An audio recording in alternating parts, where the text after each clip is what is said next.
What you are now hearing is silence. Yes, silence.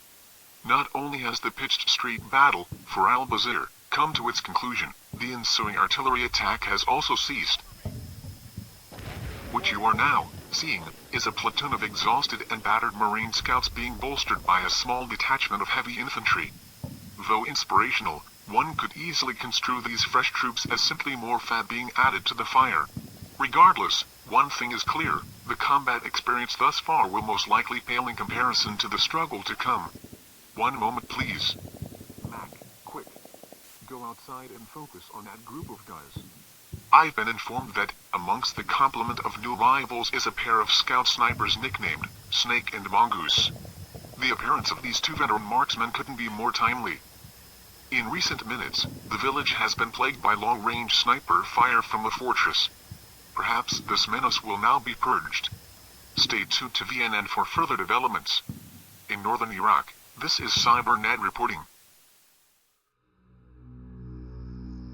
Caught up in a situation beyond conventional reason, a reserve reconnaissance company of the 4th Marine Division has been thrust into combat under the most foreboding of circumstances.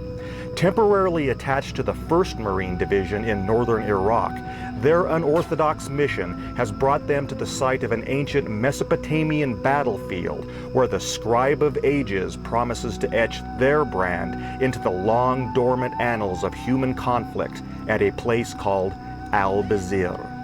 The time is 0310 hours.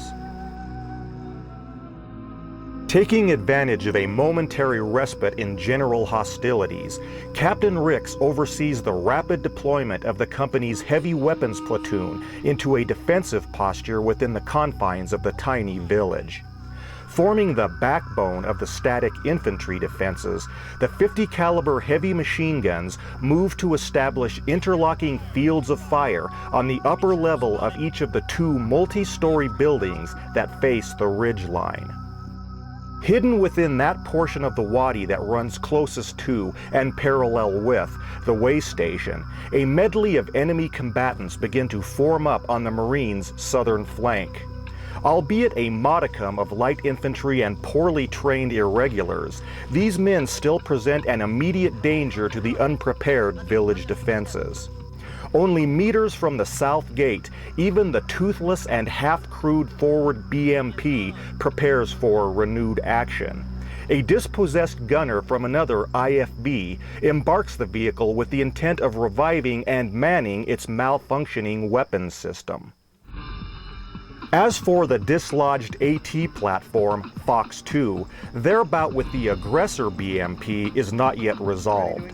Despite having relocated to a position beyond the west perimeter of the village, the Iranian IFV maintains contact with it and pursues the attack by launching the 3rd of its AT-4 missiles. The shocking near miss compels the LAV to fall back with all haste.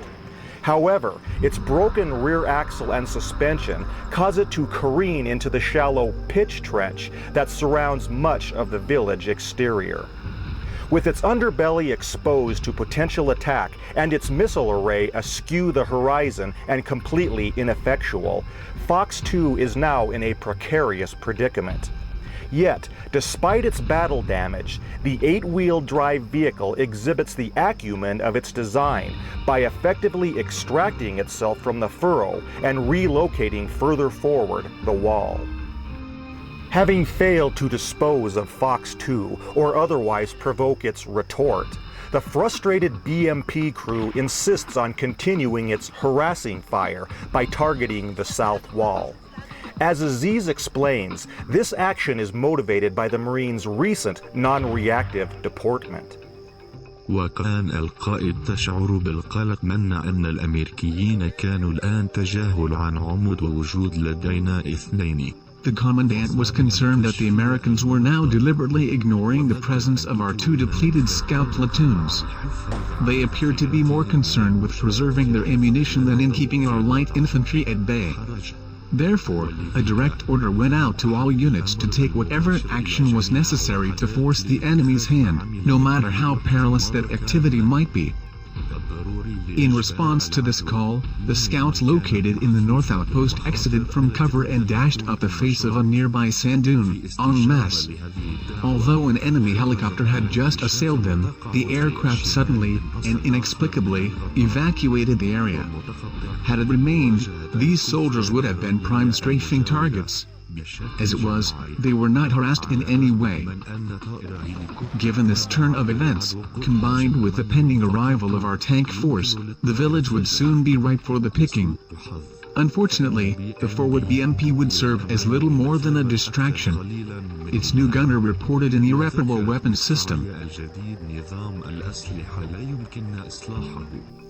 Mozart 1 has indeed withdrawn from the vicinity, thereby providing the Iranian recon troops ample opportunity to advance closer to their objective. A matter of necessity, the chopper's departure is impelled by a request from Captain Ricks himself. If I'd had my druthers, my preference would have been to keep the lone Cobra on station over Albeit indefinitely. However, ours was not the only unit beset by Iranian armed forces. Elsewhere, 1st and 3rd platoons were encountering their own problems, albeit to a lesser extent. It was therefore necessary to share what limited aerial assets we had at our disposal. For us, the chopper's exodus had a resounding effect. Shortly after the airstrike on Mzuma, I spotted a group of soldiers scurrying away from the site, bound for the sand dunes to the north. These troops were obviously attempting to skirt the village. It was quite evident that we were in the process of being enveloped by hostile forces, the most imposing of which was only minutes from the battlefield. The only positive note at the time pertained to the insurgent mortar. Stripped of its surrogate forward observer, it breathed its last gasp. Ricks is correct in his assessment of the situation and in his decision to have the troops reserve fire. As a precursor to the imminent arrival of their armor to the battlefield, the local opposition force begins to close distance, not only to survey the village, but also to distract the Marines. Even the insurgent technical teams attempt to re-engage Albeit in their own limited way. Despite its mechanical damage, the segregated 4x4 pulls itself from the Wadi Shelf and begins to probe the gravel road west of the village. Catching glimpse of a pair of large, shadowy objects to the northeast, they abruptly halt and begin to pour machine gun fire into the darkness. Though ineffective, the troop transport crews are caught off guard, thus buying the militants time for 2 additional bursts of lead, which likewise render no result. The number 2 MTBR subsequently locates and engages the perpetrator. With a single burst of 50 cal, the vehicle is set ablaze and its passengers relegated to pedestrian status. Their street sweeping activity complete, the 4 fatigued scout teams of 2nd Platoon commence redeploying to the outer perimeter of the village in anticipation of an inevitable Iranian assault. Likewise, the grenade launcher sections scramble into the southernmost buildings where Alpha and Bravo teams have already assumed residence. These 2 crews quickly ascend to the rooftops in order to prepare their distinctive weapons for intermediate range action. After having remanded custody of the militant agent over to the 2 survivors of Coyote 3, Charlie Team's new task is to become the forward eyes and ears of the defensive perimeter. Via stealth, they begin a slow transition towards a position outside the walls of the village, one that will bring them within mere yards of the Wadi Trough and a known enemy presence. Although the battlefield is, for the most part, devoid of combat, furtive action abounds outside the realm of perception. To the northeast, the Sand Scouts reach the reverse slope of a large dune flanking the dirt road, a position many meters closer Albeit than their former accommodations at reference point Mzuma, and much less observable. From this position, they intend to establish a skirmish line along the crest. As for the Wadi Scouts, they've reached the limits of their covert passage as well. Adjacent the earthen bridge, this location represents a veritable front row seat from which to reconnoiter the ongoings within the objective and to prepare for future assault. Surprisingly, the only group of regular combatants to forsake concealment are the BMP scouts on the open plain west of reference point EE. To a man, they abruptly rise from the cover of the low brush and take to foot in a full sprint. In Albeit, the Marine snipers have been unable to sight the inactive Iranian marksman in the Sultan's dagger, but easily detect this activity. Both teams promptly take to the rooftops. While Mongoose and his men maintain vigilance on the bastion, Snake swiftly ranges his scope and briskly squeezes off his first round from an offhand position at several hundred yards range from a laterally moving target. The end result is the elimination of a single soldier, a remarkable feat that not only exhibits the man's expertise, but also justifies his namesake reputation for quick strike. At this very moment in time, Coyotes 2 and 4 abruptly pop smoke canisters and rappel from their hold-down positions along the interior of the south wall. Reason being, the stone barrier will no longer provide them with ample protection from harm. Their swift withdrawal is also indicative as to why the Iranian plane scouts suddenly had the courage to forfeit their cover. At the fore of a broad dust cloud that stretches across the South Plain all the way to Sultan's Dagger Ridge comes a reserve company of T-62 heavy tanks. Intentionally brazen and provocative in their approach, these 10 AFBs purport to alter the force ratio balance yet again. The Russian-built T-62 battle tank is a 38 to 42-ton armored fighting vehicle originally brought into service a half-century prior to counter the NATO presence in Western Europe. With its 115mm main gun and thick armor plating, the T-62 was a formidable weapon of the day. However, as it exists now, the vehicle represents merely second or third tier equipment when deployed to combat. To compensate for its inherent age deficiencies on the modern battlefield, the T-62 family of tanks sport a variety of technological upgrades. Depending upon the series, certain features include laser range finding, reactive armor protection, and even limited night vision capability.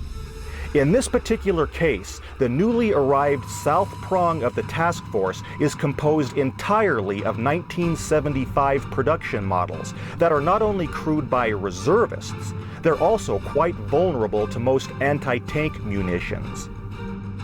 Rumbling onto the southern flank of the battlefield in a line abreast combat formation, the T-62 75 Company is prepared for action and ready to fulfill their updated mission goal of reducing Albeit. Astride the dirt road at the center of the advance is the company command vehicle, along with the 3 tanks of 2nd Platoon. To the immediate east are the machines of 1st Platoon, which promptly began to reform into a column set in order to access the dry wash of the Wadi Akaret.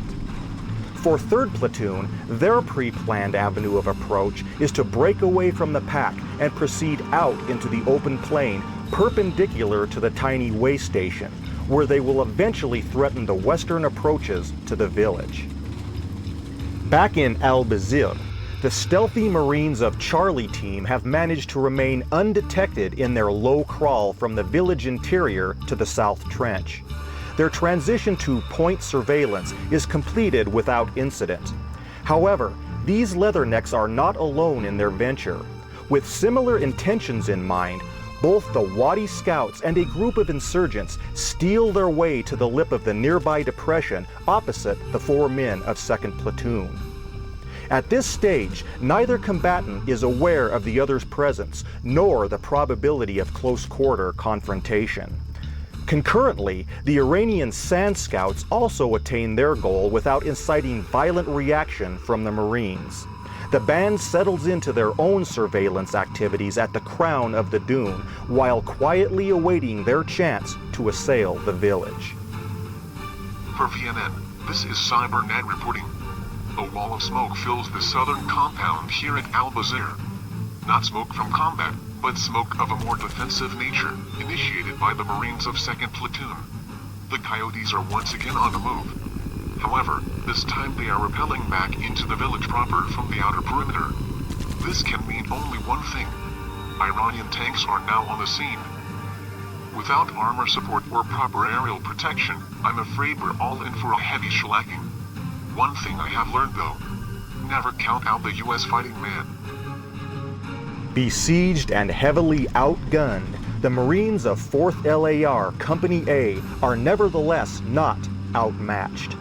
Although they must forfeit the initiative of battle in order to consolidate and protect their limited resources, the all-important focal point of the land conveyance bottleneck is firmly within their grip. A prize that will not be preserved by timidity, nor a prize that can be wrested by show of force alone. Despite the wholly uneven odds besetting the beleaguered Americans, they retain one advantage over their foe that should never be underestimated nor ignored. Expressed in a simple idiom of modern-day warfare, it simply states, "Only a fool endeavors to engage U.S. armed forces in the dead of night." For the warriors born to this battlefield, the chalice of fate now brims with defiance. You're watching Tales of Virtual Combat on His Story International.